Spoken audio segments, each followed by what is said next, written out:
friends, it's Christy. Welcome back to my channel. Today I'm going to be making a card using a whole bunch of Lawn Fawn sets, including Den Sweet Den, Snow Much Fun, Bicycle Built for You, Forest Feast, A Creature Was Stirring, and Unicorn Picnic. So I've stamped all the images I'll be using on some Spectrum Noir Ultra Smooth Premium White cardstock with Lawn Fawn Jet Black ink, and I'll be coloring with my Copic markers. I'm starting with my bears, and for them I'm using E43, E44, and E47. I'm going to color the baby bear first, so I'm using that E47 to lay in a little shadow down the back side of his body, accentuating his little tail there, and also a little bit on the right hand side, just not quite as thick. And then I'm going to take my E44 and blend that out, just going over the edge of that E47, softening that up and making it nice and smooth, and then filling in with the E43 as my lightest. And I will do a second layer on each of these bears off screen. So I'm just going to continue to do the other two bears exactly the same. I wanted them to look like a family because this is for our current Lawn Fanatics challenge, and we are supposed to be inspired by a book, movie, or song. So I had a hard time racking my brains to try to figure out what kind of concept I wanted to do for this one, because we have done this challenge in the past 2 years as well. So I was trying to come up with something new that I hadn't done before, and I was looking through my sets and kind of came up with the idea of Goldilocks and the Three Bears, which was one of my favorite stories when I was really young. It was just one of those classic fairy tales that I just really enjoyed, and I loved the illustrations in the books that I had.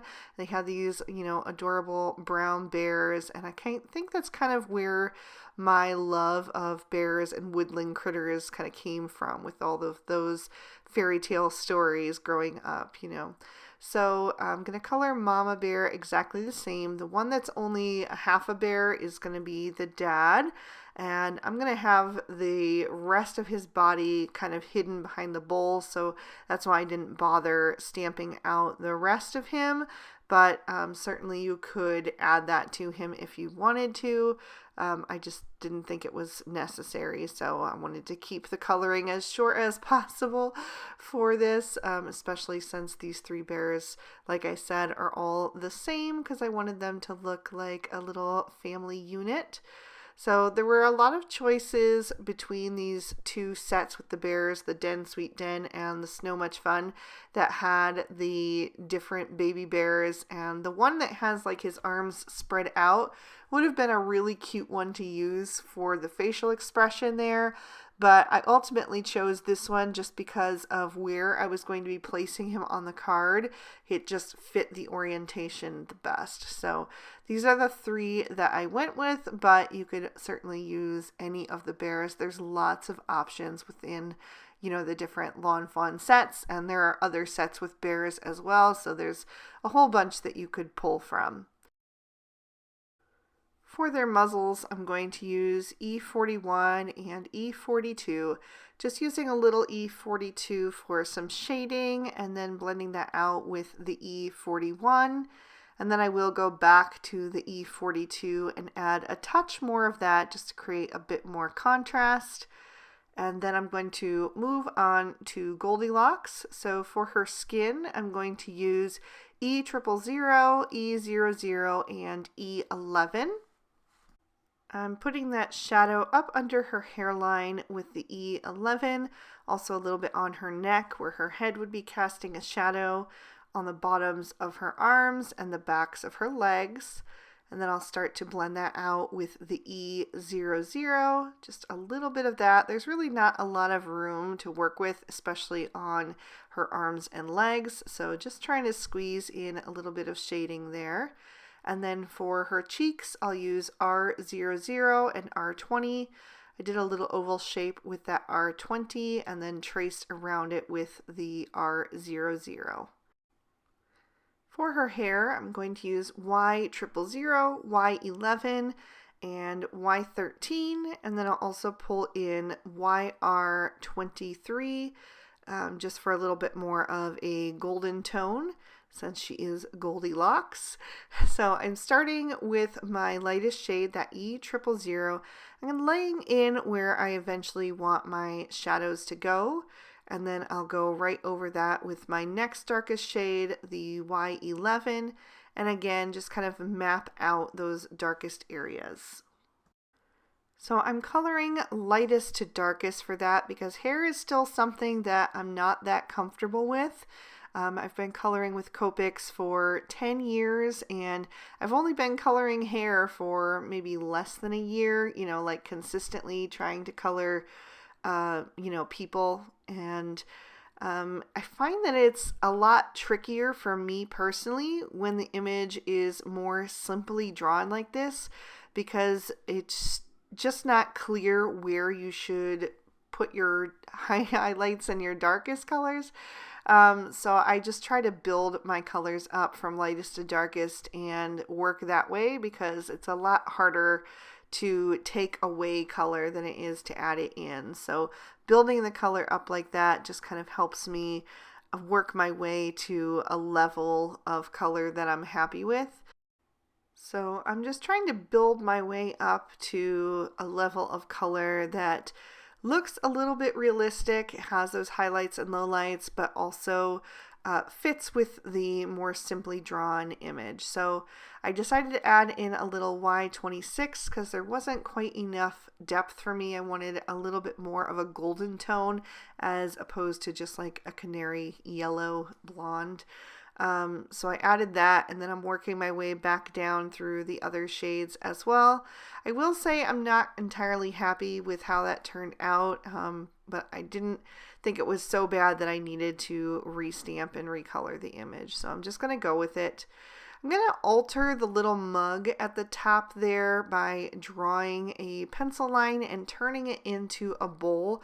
I couldn't find a stamp in my Lawn Fawn stash that had a small enough bowl to match the story of the three bears. There's the large, medium, and small.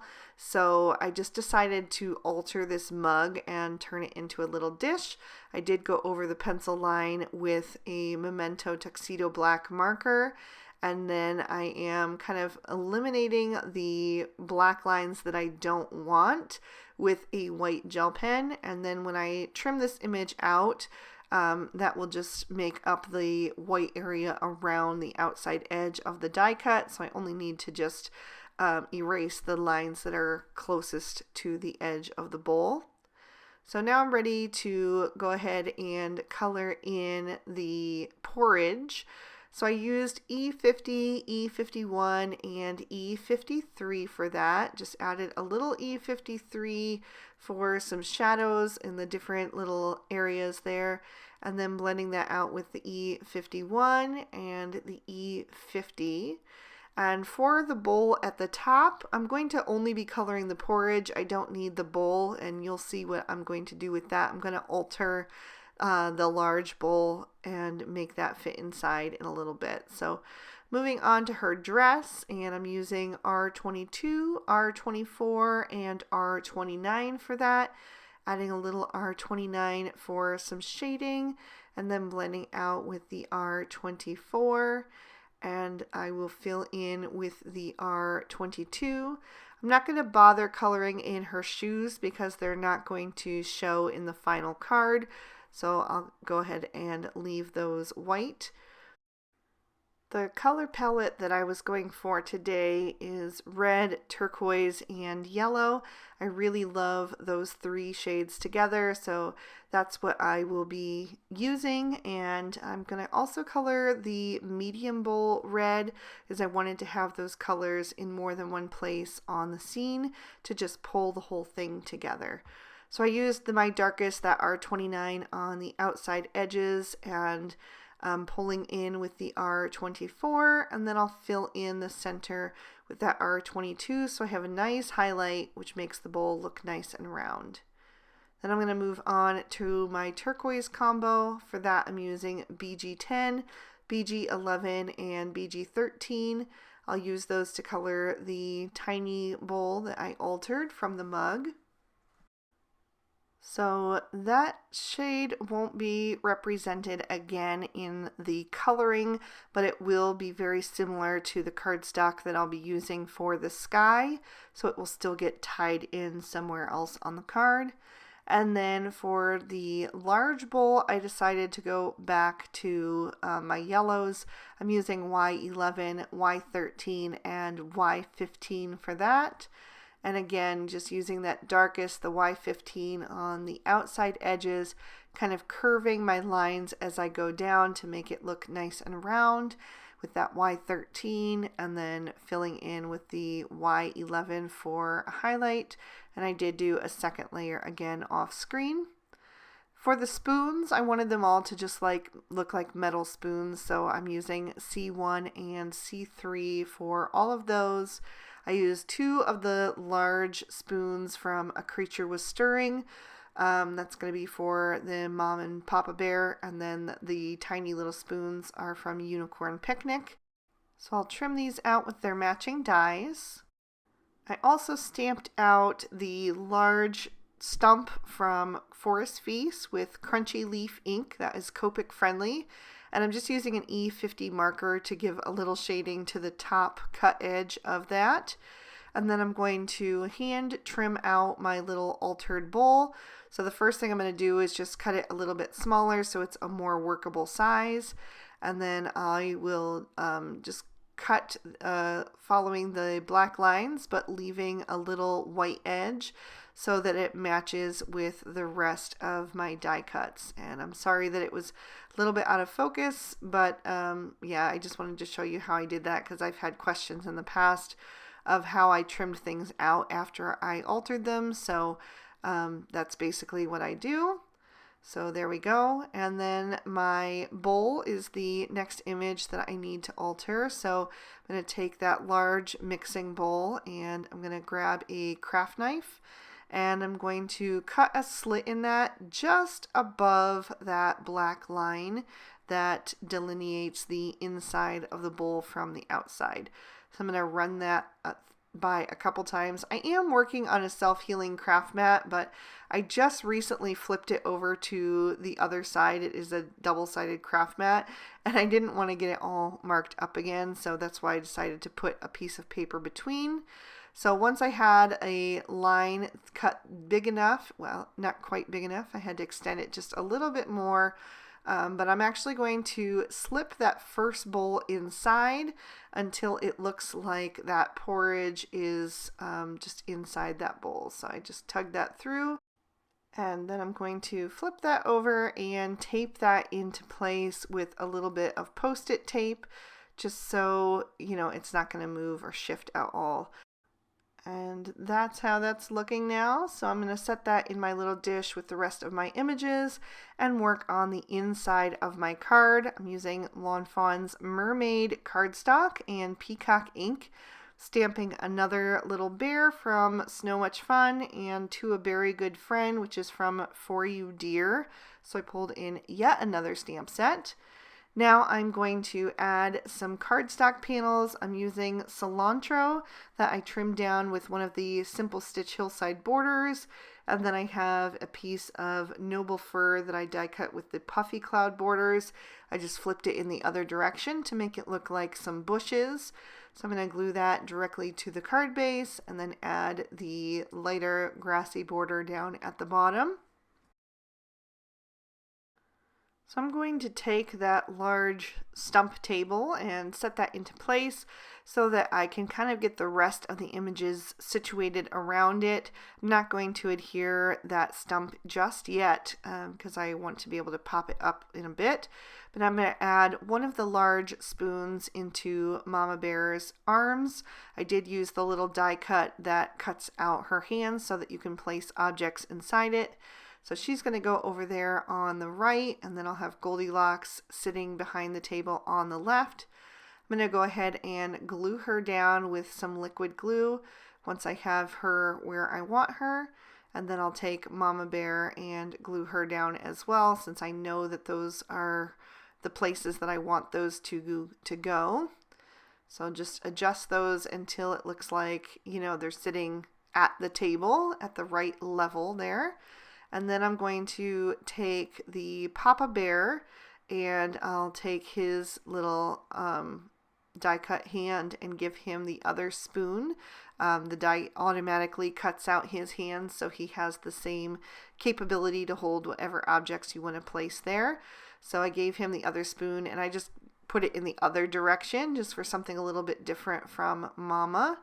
So now that I know where I want him to go, I can add my table. I pop that up on some foam tape like I mentioned, but there's just a little bit of room at the top there so that I can tuck the Papa Bear behind it.